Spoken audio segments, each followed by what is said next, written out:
Allí están, por ejemplo, como ministros, el doctor Gonzalo Romero Álvarez García, que fue designado canciller, connotado militante de Falange Socialista Boliviana. Es que ningún boliviano que ama entrañable a su tierra podía negarle su concurso. Nuestra primera misión consistió en romper el aislamiento en que se hallaba y para eso respaldamos un proceso... Hay también un par de figuras del MNR de Víctor Paz Estenssoro. Está Adolfo Linares y Juan Carlos Durán, quien ocuparía importantes cargos de ministro en los gobiernos de Paz Estenssoro y Gonzalo Sánchez de Lozada. Decreta, artículo 1, desígnase ministros de Estado en los despachos respectivos a los siguientes ciudadanos. Ministro de Relaciones Exteriores. El presidente no tiene fuerza ni capacidad para llevar adelante las tareas que supuestamente le han asignado. En febrero de 1982, decreta una medida que sería el principio del fin de la estabilidad económica, la flotación del dólar. Estaba a 25, pasa a 44 bolivianos por dólar y comienza ese proceso que nos llevaría a la hiperinflación galopante. El gobierno de las Fuerzas Armadas de la Nación está consciente que esas medidas, por lo excepcional de la situación que se agravó en los últimos 24 meses, son duras y alcanzan con su rigor a todos los estratos sociales de nuestra población. El país estaba pagando las consecuencias de grandes irresponsabilidades. Hugo Banzer no tomó las previsiones cuando comenzó una crisis con descenso de precios y obligación de cubrir la amplia deuda externa.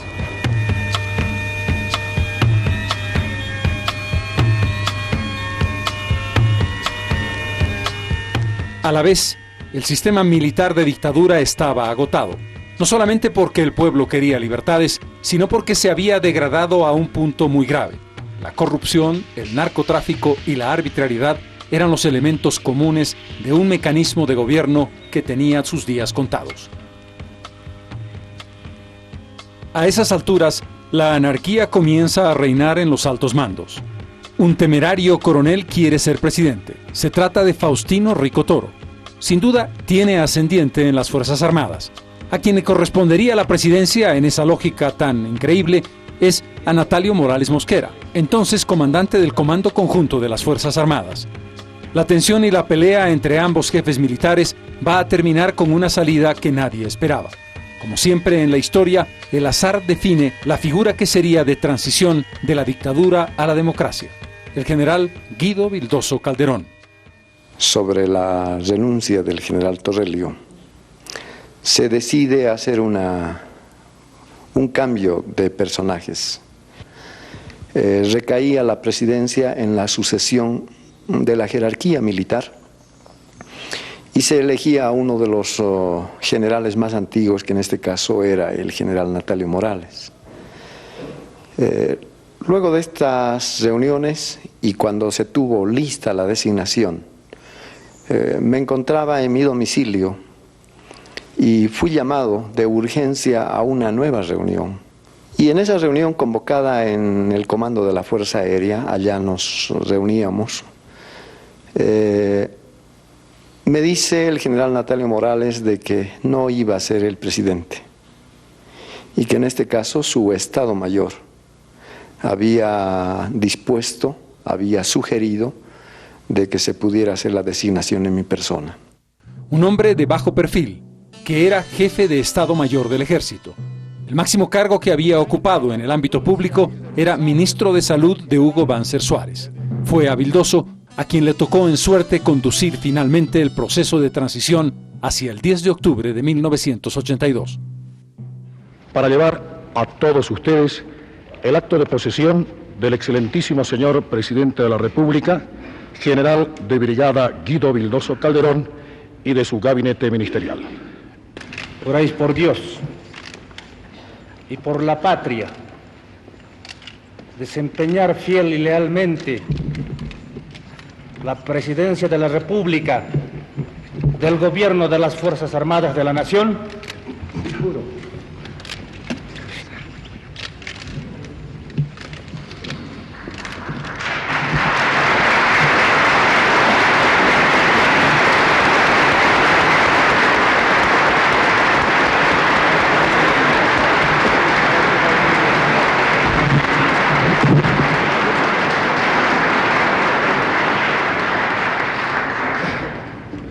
Ciudadanos de mi patria,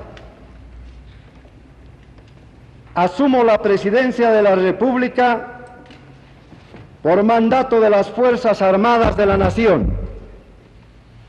En momentos críticos de la historia de Bolivia, la etapa que comenzamos, corta en tiempo, pero extensa para lograr los objetivos nacionales, como respuesta a la inquietud ciudadana de buscar los caminos de una verdadera democracia plena de derechos y libertades, no se presenta fácil. Pero encararla tampoco es difícil si se tiene como mística de trabajo la entrega, la decisión y la férrea voluntad de lograr objetivos que posibiliten mejores días para el país. Un colapso de imprevisibles consecuencias para el desarrollo.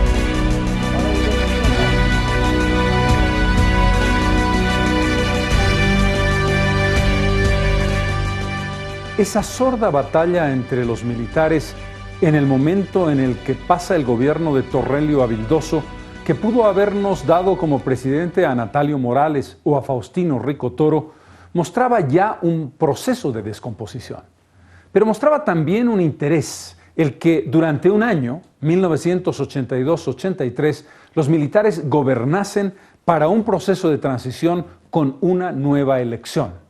La historia de esa transición, como muchas otras veces, no fue la que los militares querían, no fue la que se había planificado, fue la que los propios acontecimientos definieron por la presión popular, por el agotamiento de una sociedad que quería desesperadamente volver a la democracia y también por los intereses de los partidos políticos protagonistas, por un lado el grupo que conformaba la Unidad Democrática y Popular del doctor Siles Suazo, por el otro el MNR de Paz Estenssoro, la ADN de Hugo Banzer Suárez. Es una historia fascinante, compleja y que terminó con un eslogan: el retorno del Congreso del 80.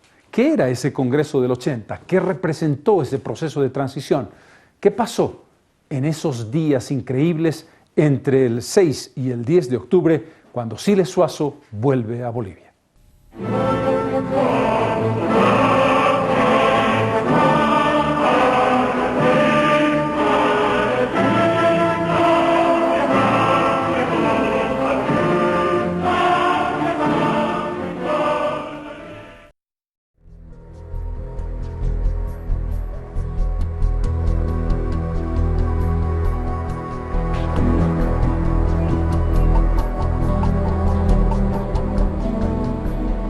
21 de julio, una fecha cabalística en la historia de Bolivia.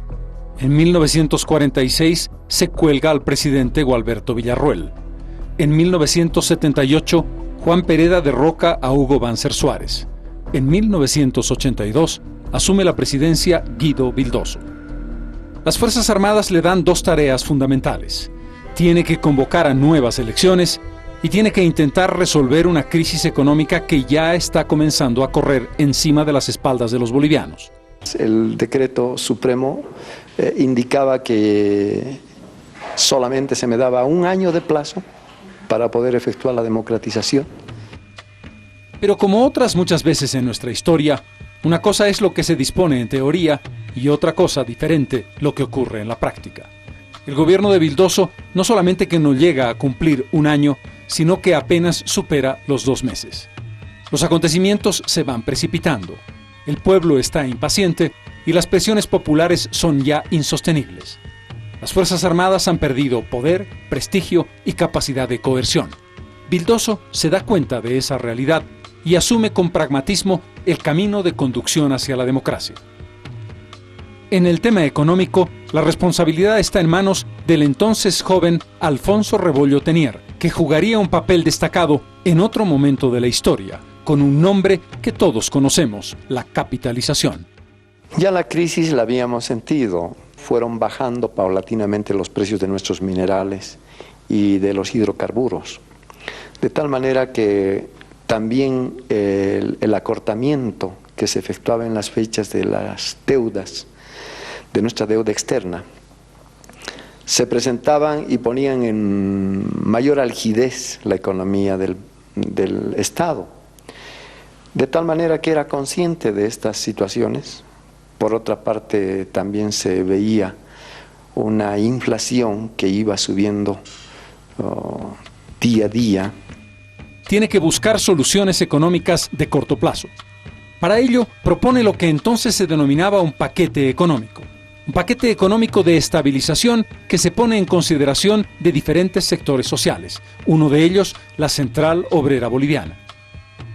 Fundamentalmente lo que queríamos era de que estos líderes que tanto criticaban al gobierno militar, que tanto criticaban nuestra forma de conducción económica, pudieran en su momento enriquecer aquel instrumento, aquel cúmulo de decretos que nosotros íbamos a lanzar. Y no lo hicieron. La verdad es de que había simplemente un deseo insatisfecho de la captura del poder por el poder. Su líder, Juan Lechín Oquendo, su compañero más inmediato, Simón Reyes, van a dar una respuesta contundente y van a adelantar lo que sería la lógica ultra radical, sin ningún tipo de concesiones, y que llevaría finalmente al desastre a la UDP en las respuestas que le dan al gobierno del presidente Vildoso. Yo no sé por qué están buscando satisfacer a los usureros cuando deben satisfacer el hambre de este pueblo con otro tipo de medidas. México se ha parado frente a eso. Y si recuerdan algunos presentes, la Central Obrera Boliviana hace más de 50 días ha planteado bien claramente romper con el Fondo Monetario Internacional, porque primero hay que resolver el hambre del pueblo. Pero al gobierno tampoco le va bien con la empresa privada. El paquete económico es respondido con una negativa. Lo que los empresarios privados quieren, igual que la Central Obrera Boliviana en este caso, es una salida rápida del proceso dictatorial. Pero la economía es solamente un tema. El otro tema fundamental, el corazón del problema, es la salida política. Bolivia había vivido antes de la dictadura de 1980 3 procesos electorales. En 1978, el gran fraude. Juan Pereda Asbun le roba la elección a Hernán Siles Suazo de la UDP. Ese resultado y ese fraude darían lugar al golpe de Estado que derrocó a Hugo Banzer Suárez. Un año después, en junio de 1979, se produce un nuevo proceso electoral. Esta vez, casi un empate. La UDP y el MNR a 1.500 votos de diferencia. Gana Hernán Siles Suazo, el segundo lugar para Víctor Paz y el tercero para Hugo Banzer. En esa oportunidad, la testarudez de los líderes políticos, Hernán Siles Suazo y Víctor Paz Estenssoro, y la decisión de purismo a ultranza de Marcelo Quiroga, que con sus 5 votos pudo haberle dado el triunfo a la UDP, llevan al empantanamiento, a la presidencia de Guevara y a la lógica de una crisis interminable. En 1980, una elección en la que esta vez la UDP gana con total claridad. Hernán Siles Suazo de la UDP obtiene el primer lugar y muy lejos Víctor Paz Estenssoro, que pagaba el precio de su sí y no al golpe de Natush. Pero después de ese proceso electoral viene el golpe del 17 de julio.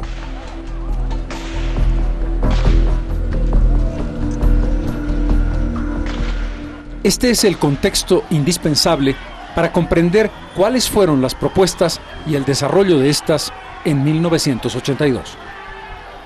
La opción del gobierno militar es una convocatoria a nuevas elecciones. Pero la crisis ya no se sostiene, ni la política ni la económica. Surge entonces una propuesta del vespertino Última Hora, dirigido entonces por Mariano Baptista, que se reconozca el triunfo de Siles Suazo de 1980 y que sea ese Congreso y ese presidente electo quienes se hagan cargo del gobierno. Al principio la propuesta es rechazada por los militares, pero poco a poco va haciendo carne en la opinión pública. La empresa privada respalda la propuesta del vespertino. Seguramente si hubiese habido una nueva elección, el gobierno de la UDP hubiese sido mucho más fuerte, porque hubiera tenido un Congreso posiblemente mayoritario a su favor.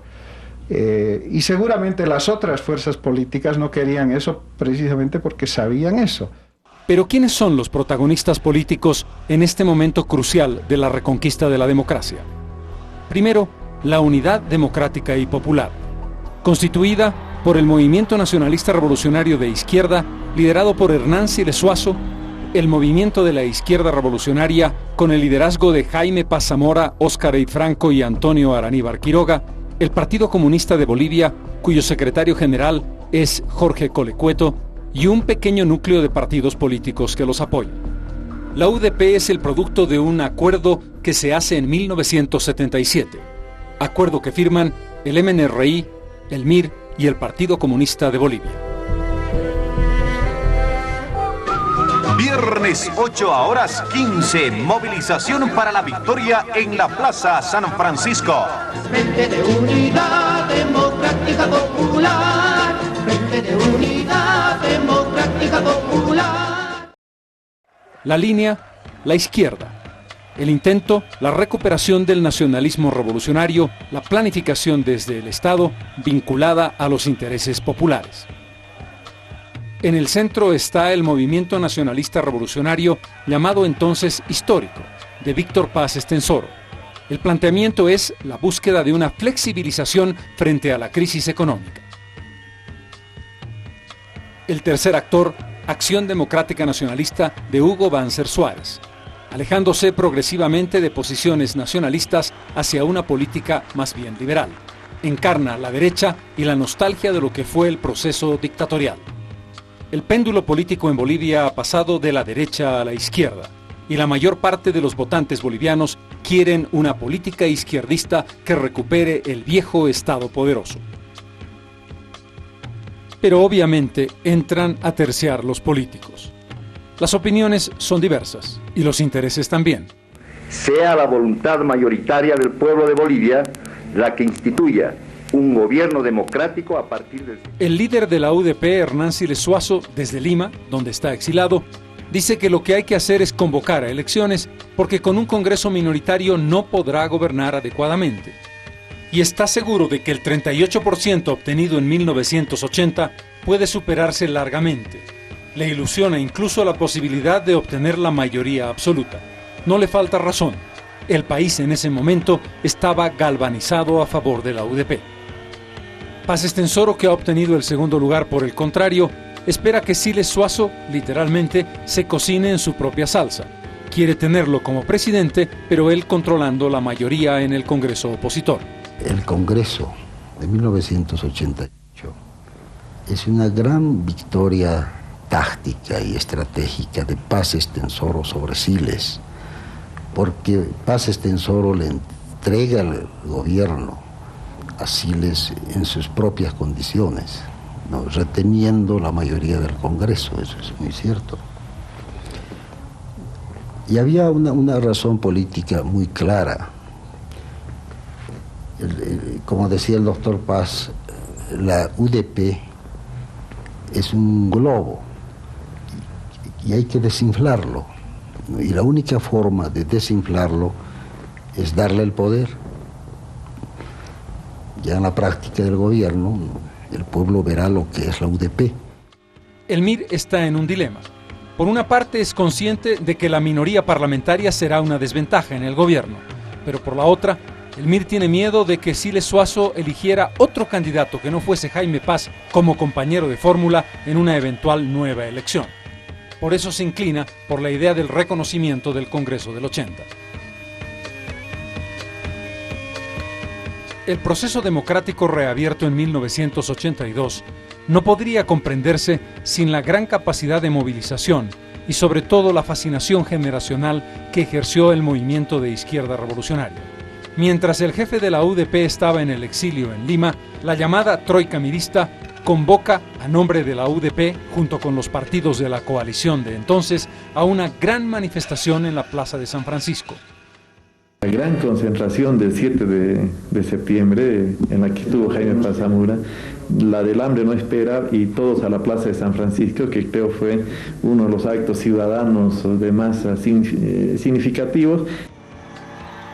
Esa manifestación fue uno de los catalizadores más poderosos para terminar cualquier duda y llevar a la decisión de convocar al Congreso del 80. Pueden destruir nuestro país, pueden saquearlo, pueden arrasarlo como quisieron hacerlo, pero hay una cosa que no podrán destruir jamás, que es la unidad del pueblo boliviano en la unidad democrática y popular. Nuestro frente ya no es de sus componentes, de sus partidos componentes. Yo diría que nuestro frente ya no es mío ni del doctor Siles Suazo. El único propietario de la unidad democrática y popular es el pueblo boliviano.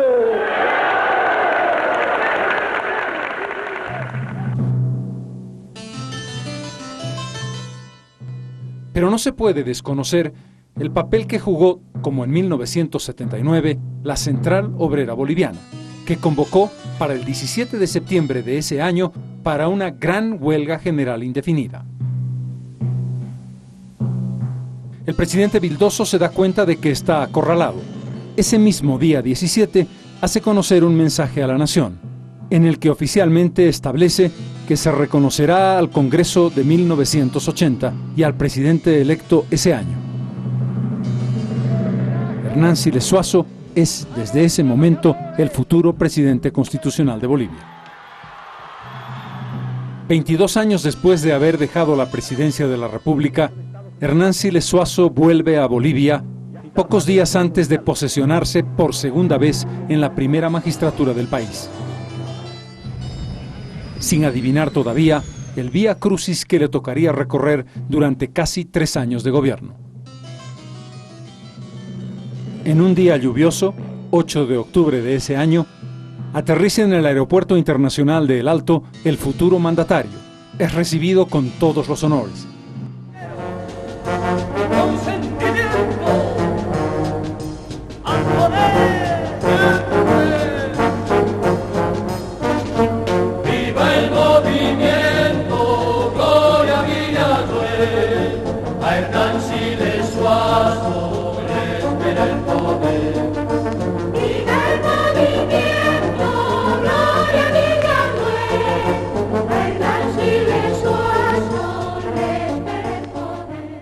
Pero lo más importante va a ser la experiencia de ver esa gigantesca multitud que lo sigue en su bajada desde El Alto a la ciudad de La Paz.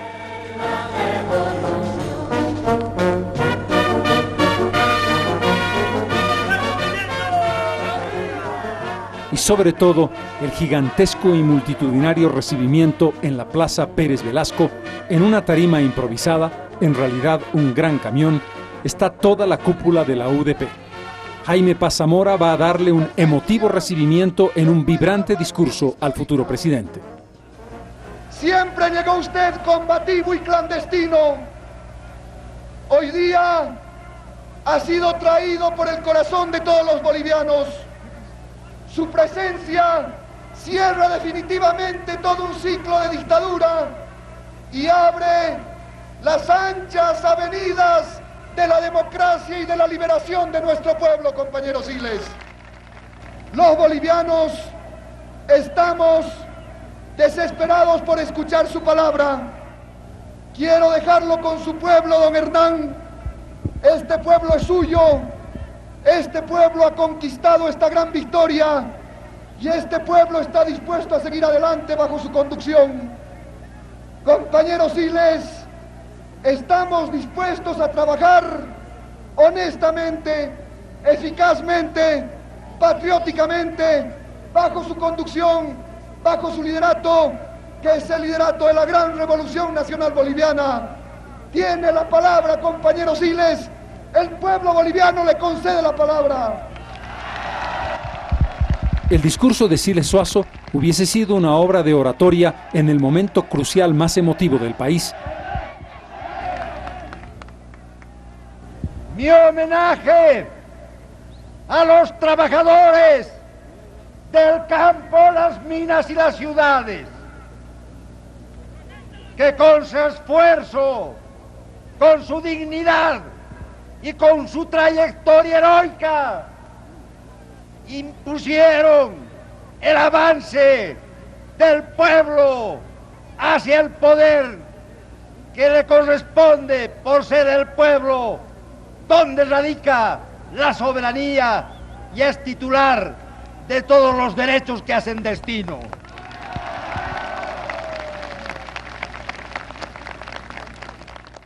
Y es este pueblo el que ha realizado la hazaña sin par de la transición pacífica de la dictadura hacia la democracia. Si no se le ocurre una idea que luego tendría que pagar muy caro. Un compromiso, el famoso compromiso de los 100 días y la solución de la crisis económica. Es posible que por el gran esfuerzo democrático y pacífico llevado a efecto entre los próximos 100 días la situación económica empezará a ser aliviada. Vamos a construir una democracia que sea viable para que nunca más vuelvan los gobiernos de facto, para que nunca más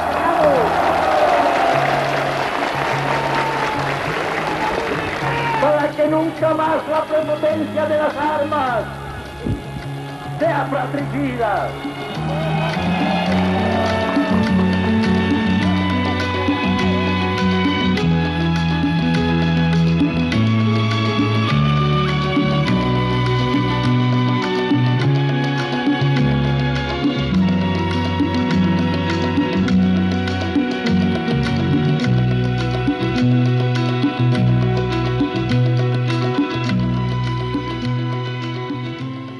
Quienes jóvenes entonces asistimos a esas increíbles manifestaciones en la Plaza de San Francisco en septiembre y en octubre de 1982, quienes habíamos depositado nuestras esperanzas en la nueva generación política, creímos de verdad que se abría un espacio nuevo para la historia, para la democracia, para el pluralismo, y en muchos sentidos esas esperanzas y esas ilusiones fueron respondidas correctamente.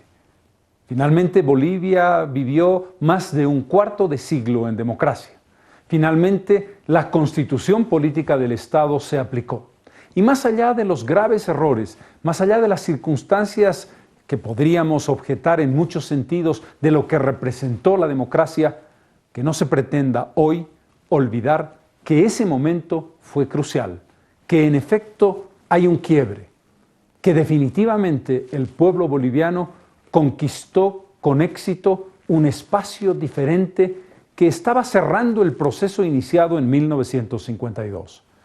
Y aunque ustedes verán ahora algunas anécdotas que daban la impresión de que el destino se ensañaba con el nuevo presidente Hernán Siles Zuazo, la anécdota de la medalla o la anécdota del entrepapelamiento del discurso, no nos cabe la menor duda de que esa euforia gigantesca, ese grito permanente de UDP, UDP, UDP que ustedes escucharán, estaba abriendo un escenario que definitivamente borraba una parte de la historia y abría otra, la del país, la del futuro, la del siglo XXI.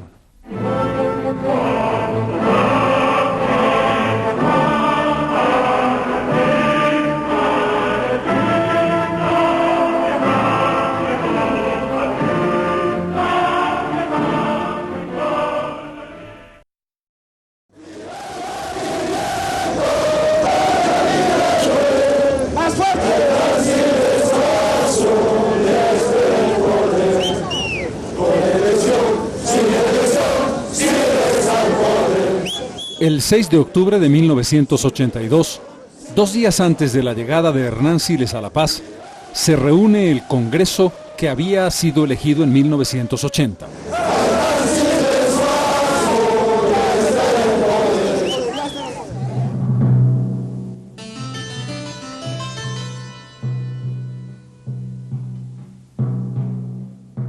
En esa primera reunión, su objetivo es definir y legalizar el voto por presidente y vicepresidente de la República.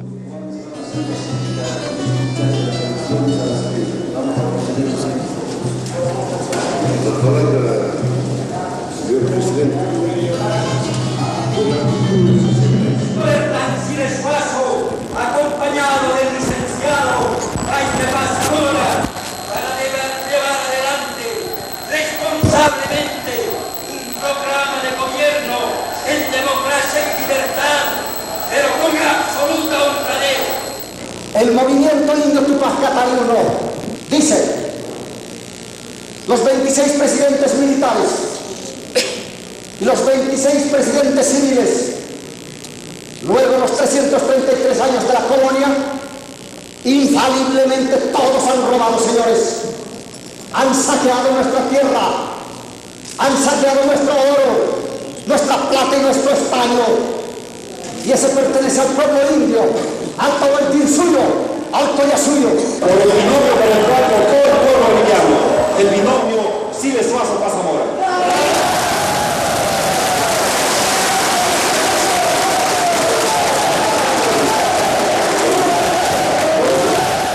Senador Jorge Oye Cuento.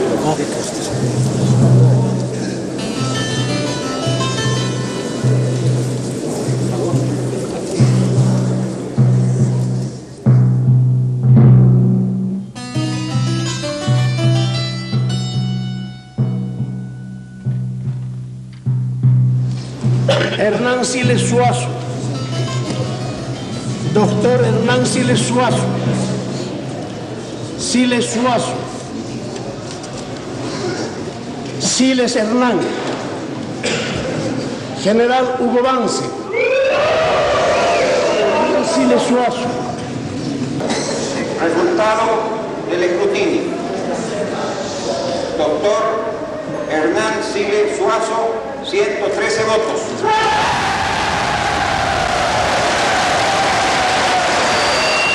Hugo Vance Suárez, 29 votos.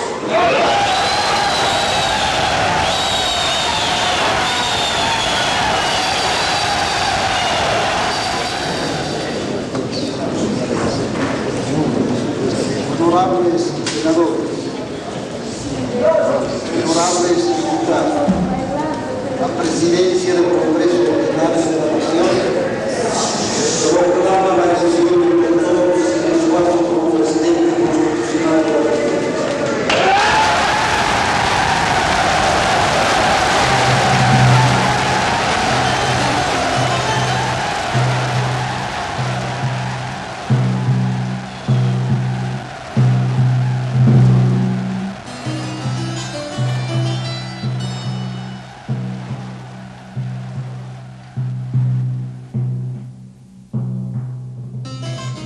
En la mañana del 10 de octubre se vivían dos sensaciones totalmente distintas. En el Palacio de Gobierno, el presidente Vildoso y su gabinete con mucho alivio. Se terminaba, por fin, un camino muy difícil que habían tenido que cerrar después de 18 años de dictadura. En el otro lado, en el nuevo gobierno que estaba a punto de posesionarse, la confusión, las tensiones y las peleas internas. La Unidad Democrática y Popular estaba atravesando ya una grave crisis antes de entrar al gobierno. En el momento de decidir quiénes formarían parte del gabinete del presidente Siles Suazo, se produjeron las peleas que llevaron a un conjunto de equívocos y de tristes anécdotas el mismo día de la posesión presidencial. El país, sin embargo, y justificadamente, vivía una gran euforia en todo el territorio.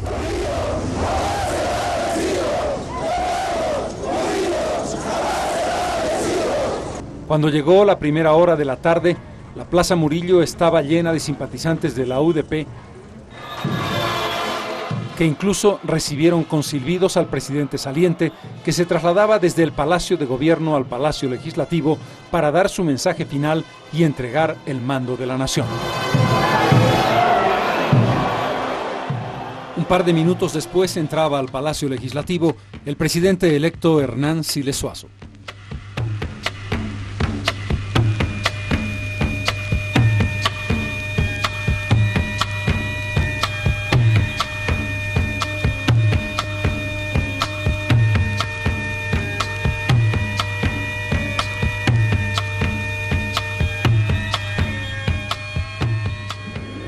ese ingreso a la testera del Palacio Legislativo el presidente general Guido Vildoso Calderón. Está también el presidente del Senado, el doctor Julio Garreta Illón. A pesar de esa presión, Guido Vildoso hizo un discurso sereno y ecuánime, en una evaluación en la que reconocía los errores cometidos y deseaba éxito al nuevo gobierno. Esta clara conducta demuestra además que los bolivianos somos capaces de unirnos y de trabajar juntos cuando tenemos por encima de todo interés personal o de grupo un gran objetivo nacional, cuando tenemos un común denominador que regula nuestras acciones. Finalmente, a nombre de las Fuerzas Armadas de Bolivia y con la honra de haber sido su representante a la cabeza de su gobierno, en el supremo y actual momento histórico para la nación, cumplo con el más alto deber de entregar a la persona del señor presidente del Congreso Nacional los símbolos del mando presidencial.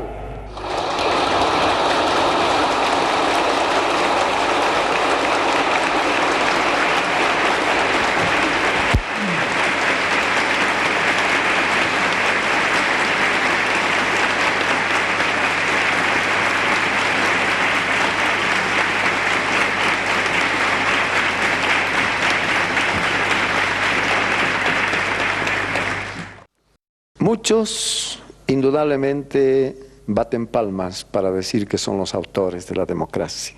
Yo creo que la transición ha tenido sus protagonistas principales, secundarios y algunos transitorios, algunos de último momento. Estuvieron presentes en el acto de transmisión del mando los presidentes de Colombia, Belisario Betancur, del Perú, Fernando Belaúnde, y del Ecuador, Osvaldo Hurtado. Y en un acto que no se había producido antes ni se produjo nunca después, habló largamente el presidente del Perú a nombre de los invitados.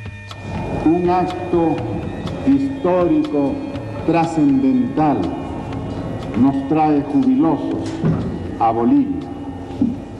La restauración constitucional, restauración, señor general, que se logra sin derramar una sola gota de sangre.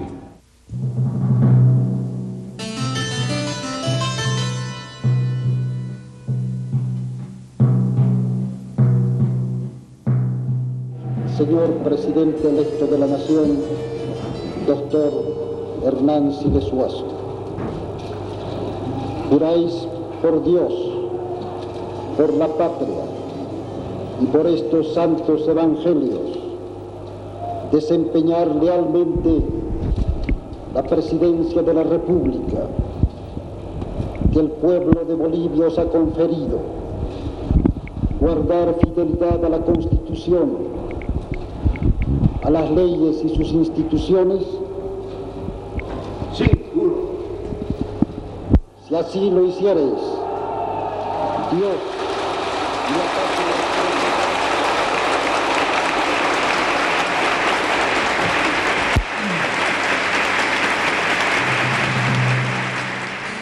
Una de las anécdotas que quedó para la historia fue el momento en que el presidente del Senado, Julio Garreta Illón, coloca la medalla presidencial sobre el pecho del nuevo mandatario.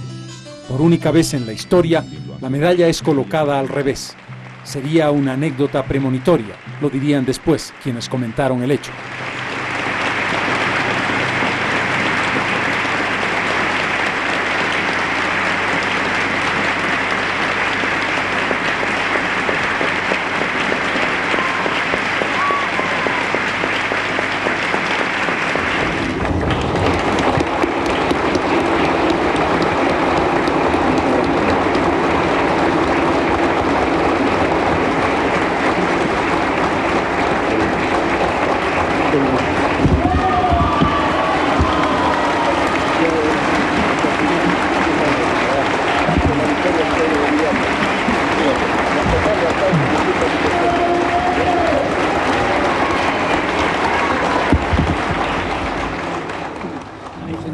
Presidente constitucional, os ruego leer vuestro mensaje. En el momento de comenzar el discurso del flamante presidente, la expectativa nacional e internacional es muy grande. Nadie podía prever que al presidente se le entrepapelaría el discurso y este, lleno de tachaduras y correcciones, le generaría más de un problema en su lectura. La estructura social tiene características particulares.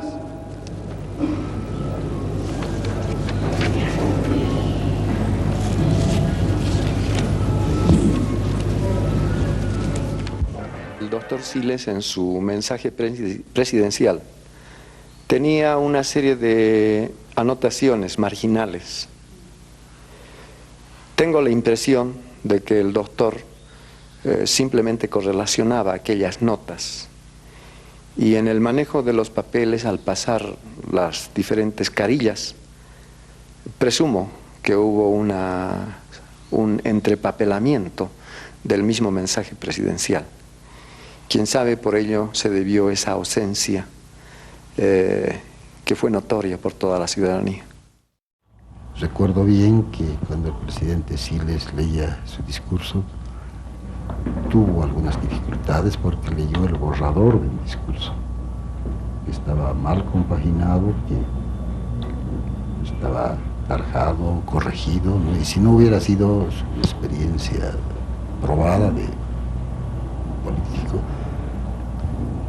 no hubiera podido seguramente decir un discurso tan importante como era el que pronunció en esas circunstancias, la forma que lo hizo. Pero a mí me dejó muy preocupado ese hecho, porque ya me daba, era una señal de la falta de coherencia, de la improvisación, de la falta de unidad del equipo de gobierno que se iba a hacer cargo del país.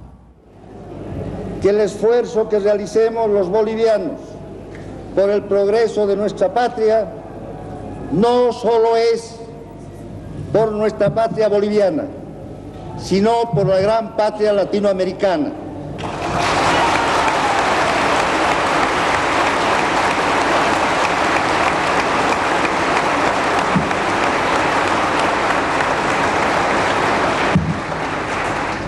Este país, señores mandatarios, señores representantes diplomáticos, tiene un gran capital, una gran riqueza.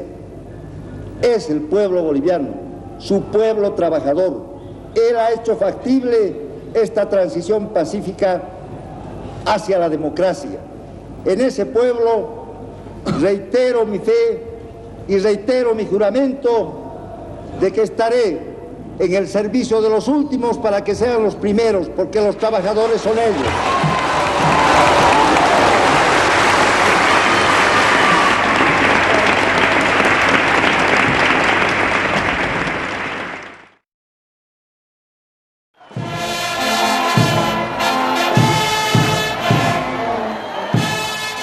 Al caer la tarde, el nuevo presidente se traslada al Palacio de Gobierno.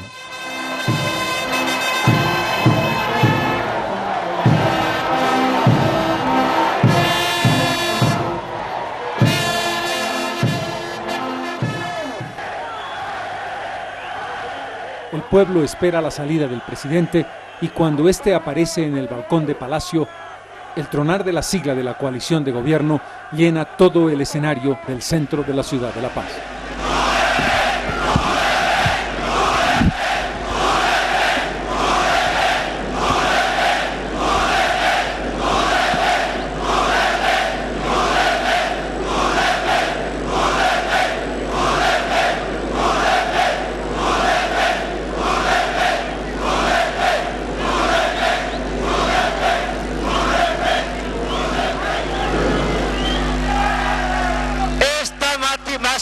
Concentración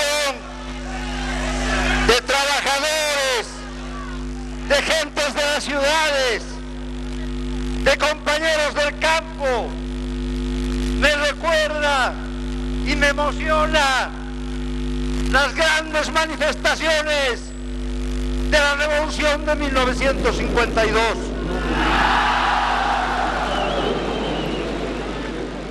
El duro y difícil trance que vivió Bolivia durante casi 4 años y medio para reconquistar finalmente la democracia había concluido.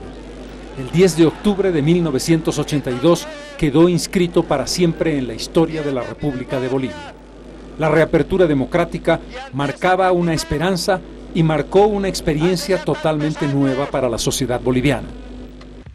Durante más de un cuarto de siglo, los gobiernos democráticos, con defectos, con errores, pero también con aciertos y una línea de construcción de una nueva vocación para todo el país, llevaron adelante un proceso del que hoy somos herederos.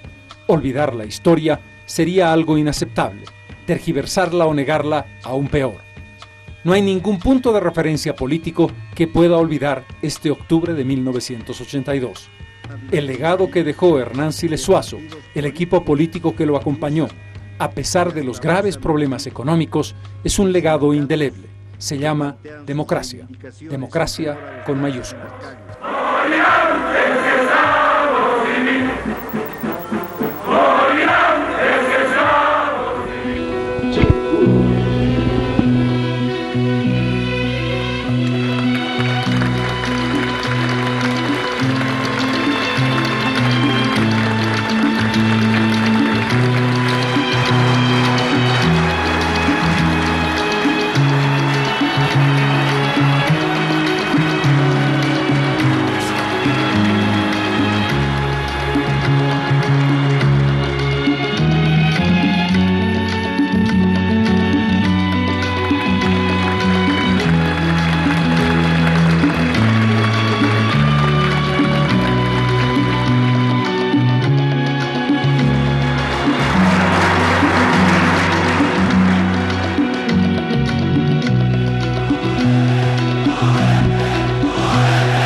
Una amenaza latente, un miedo tal vez, es de los francos tiradores que apunten hacia la columna. No soy parte del problema.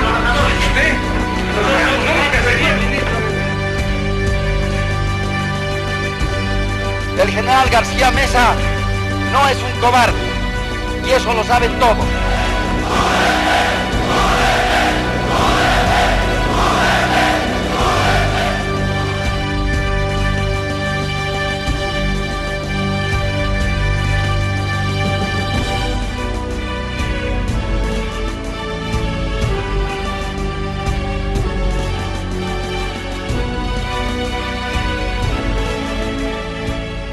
Bienvenidos.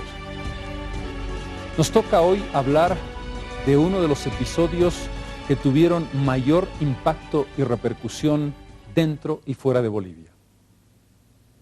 Quizás no me equivoco si digo que nunca antes ni después Bolivia fue más noticia en el mundo que en 1967, el año de la guerrilla, el año en que Ernesto Che Guevara combatió en nuestro país en función de un conjunto de ideas y de una estrategia continental de cambio, de revolución, en lo que él definía como la construcción del hombre nuevo.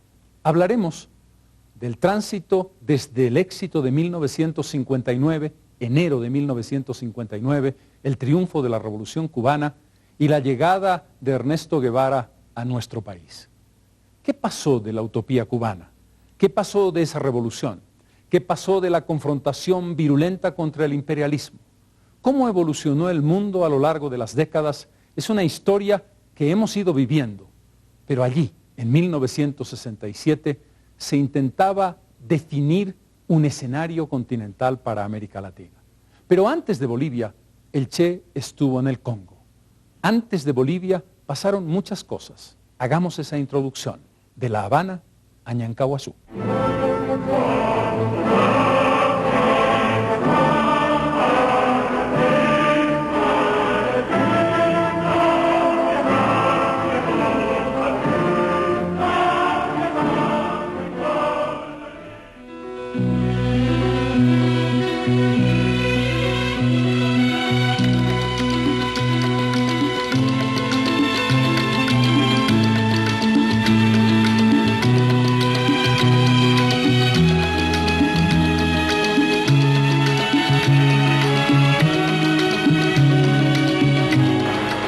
El imperialismo empezó a prepararse también para ahogar en sangre las nuevas Cubas que pudieran existir. Ellos trataron de masacrar a Argelia, pero Argelia fue libre. Tratan hoy de liquidar al pueblo de Vietnam, pero el pueblo de Vietnam es más fuerte que ellos, y el pueblo de Vietnam sigue día a día anotándose nuevas victorias sobre el imperialismo, y la lucha seguirá hacia la victoria.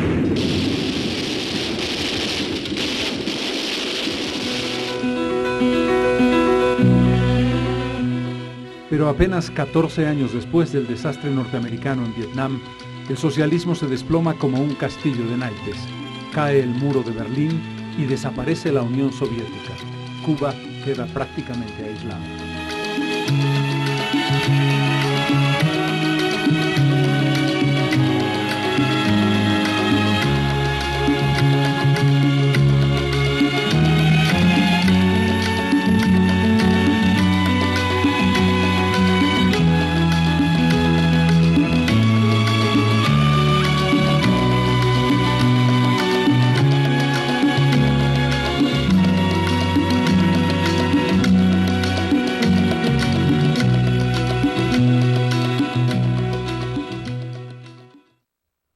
En 1964, Ernesto Che Guevara salió de Cuba y desapareció.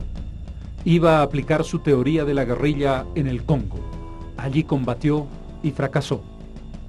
Buscaba, como siempre, la construcción del hombre nuevo. El Congo no sería su última aventura. Pero antes de organizar la guerrilla en Ñancahuazú, el Che Guevara estuvo en Bolivia. Era 1953 y así se expresaba sobre el momento revolucionario que estaba viviendo el país. Querido viejo, no daba señales de vida porque estaba a la espera de un trabajo de un mes en una mina de estaño como médico. Estoy un poco desilusionado de no poder quedarme, porque esto es un país muy interesante y vive un momento particularmente efervescente. El 2 de agosto se produce la reforma agraria y se anuncian batidas y bochinches en todo el país. Hemos visto desfiles increíbles con gente armada de máuseres y piripipí que tiraban porque sí.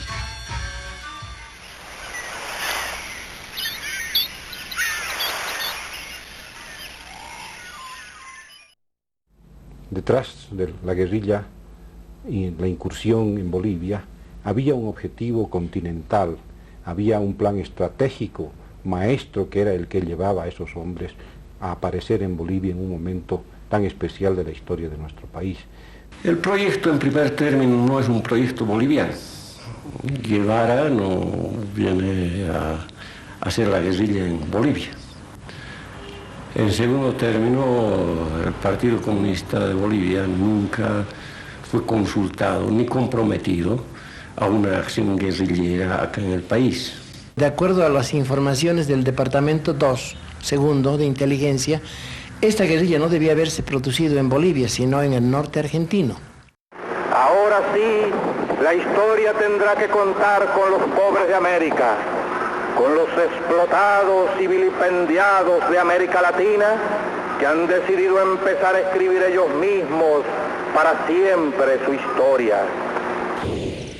Ernesto Guevara quiso escribir esa historia en el sureste boliviano, aquí, en Ñancahuazú.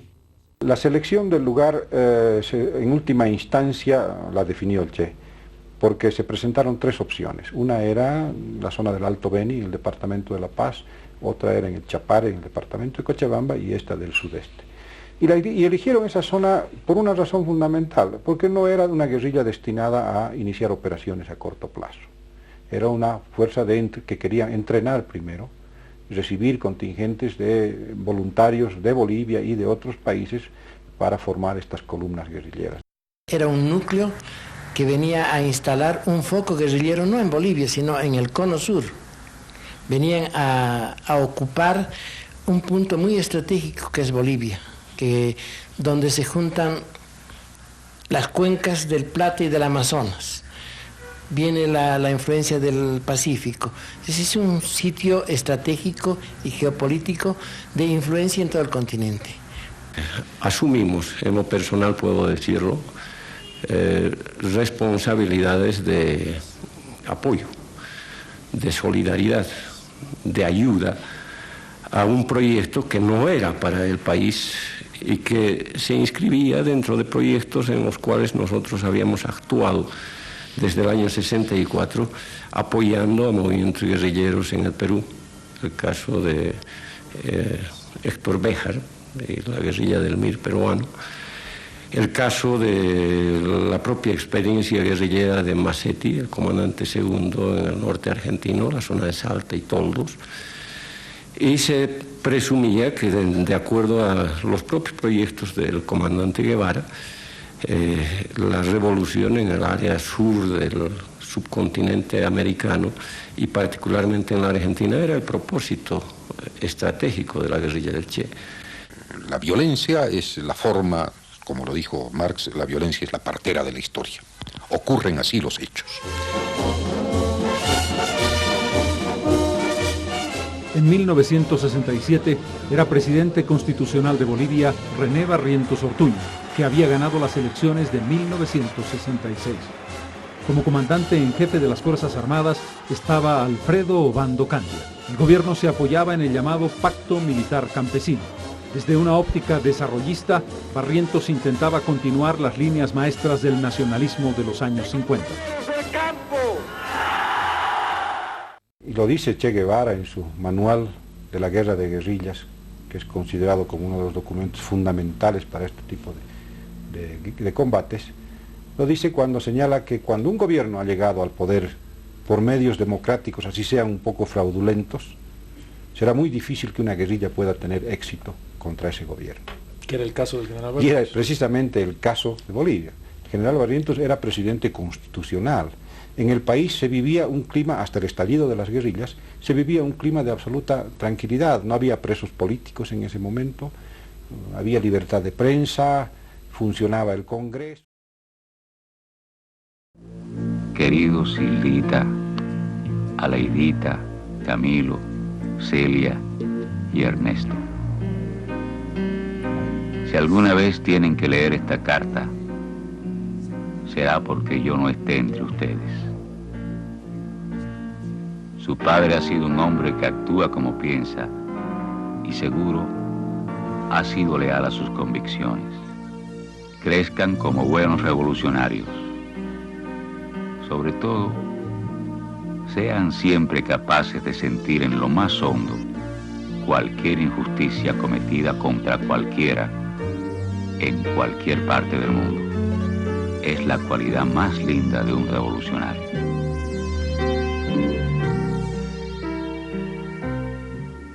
Queridos viejos, otra vez siento bajo mis talones el costillar de Rocinante. vuelvo al camino con mi adarga al brazo. Hace de esto casi 10 años les escribí otra carta de despedida.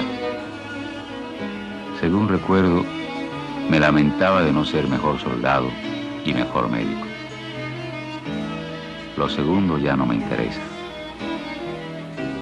Soldado, no soy tan malo. Ahora, una voluntad que he pulido con delectación de artista sostendrá unas piernas flácidas y unos pulmones cansados. Lo haré. Acuérdense de vez en cuando de este pequeño condottieri del siglo XX. Otras tierras del mundo reclaman el concurso de mis modestos esfuerzos.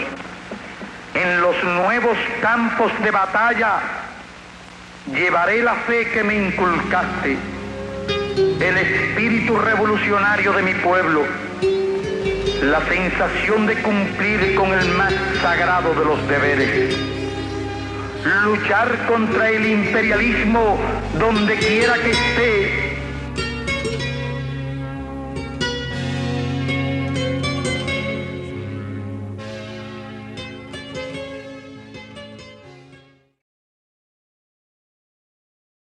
El hombre que llegó al Aeropuerto Internacional de El Alto en noviembre de 1966 era un hombre absolutamente distinto de la imagen clásica del guerrillero de la boina y la barba. Totalmente calvo, con gruesos lentes y completamente afeitado. ¿Quién imaginaría que detrás de esa cara, amparada en un pasaporte uruguayo, comenzaba a escribirse una historia increíble, dramática y evidentemente trágica? En noviembre de 1966 se interna Ernesto Guevara en la selva boliviana y escoge un lugar que, de acuerdo a todas las interpretaciones militares, era uno de los peores lugares que se podían haber escogido para llevar adelante un proceso guerrillero como el que él intentó.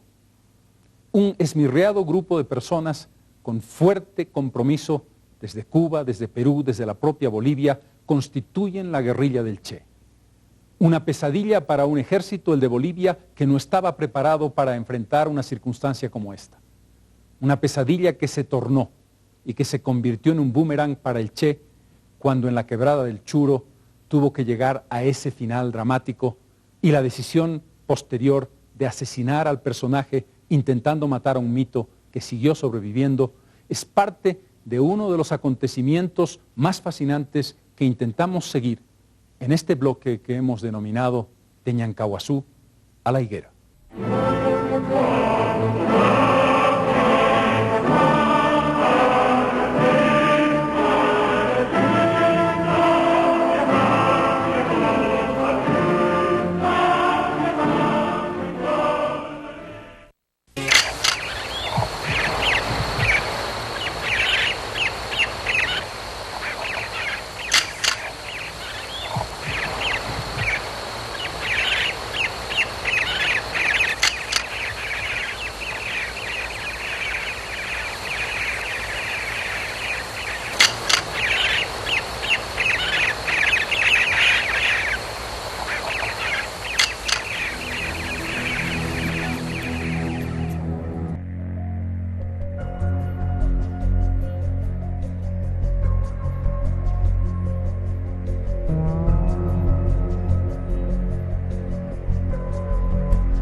El diario del Che comienza el 7 de noviembre de 1966.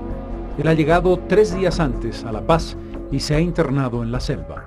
Es el comienzo de la guerrilla más famosa de la historia. Pero ¿cómo se ha organizado la guerrilla? 16 cubanos entrenados en su país acompañan al Che en esta aventura. Se suman 23 bolivianos, básicamente reclutados por el Partido Comunista Boliviano y algunos disidentes del Partido Comunista Marxista-Leninista, a los que se sumaron también 3 peruanos. En meses anteriores, la después guerrillera Tania Tamarabunque va a hacer trabajo de inteligencia y espionaje en Bolivia. Lo Loyola Guzmán será, por ejemplo, un enlace con la guerrilla. Y finalmente contarán con el apoyo de Regis Debray y Ciro Bustos. Serán un total de 52 combatientes, de los que 8 o desertarán o serán considerados por el Che resaca o visitantes. La decisión de algunos miembros del Partido Comunista de Bolivia generará una fractura en esa organización.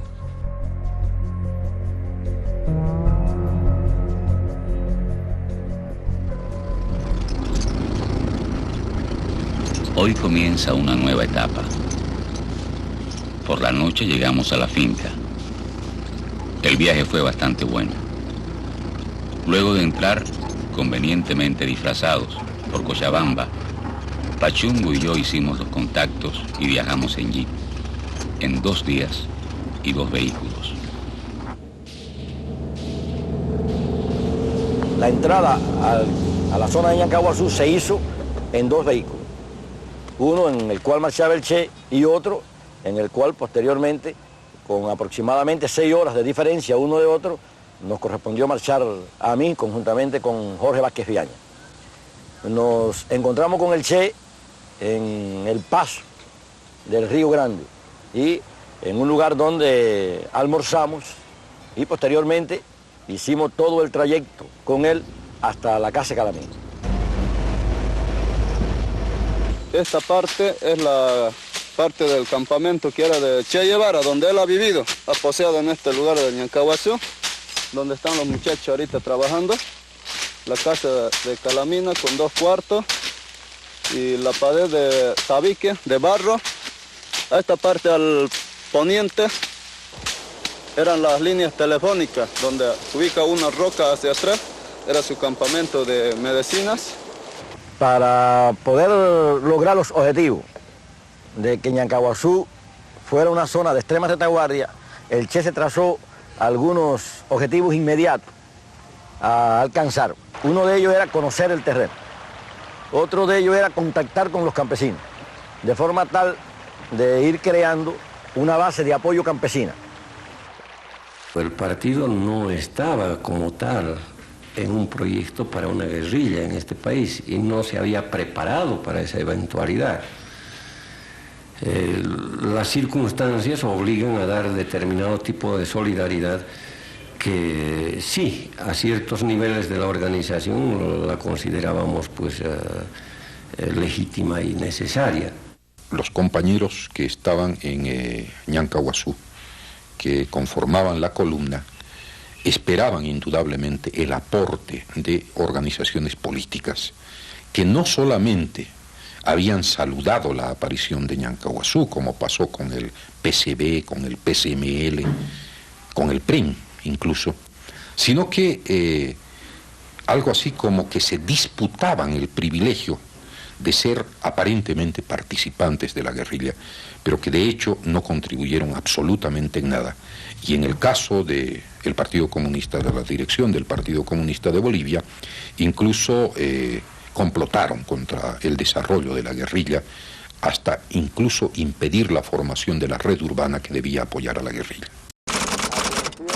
El Che enfrenta 2 problemas fundamentales en el mismo comienzo de su epopeya: la distancia y aislamiento de Cuba, las diferencias del Che con Raúl Castro, su crítica a la burocracia de Moscú, su distanciamiento de lo que era oficialmente la influencia más fuerte soviética sobre Cuba, marcan varias preguntas sobre el destino histórico de Guevara y su salida de Cuba. El segundo problema, su relación con el Partido Comunista de Bolivia.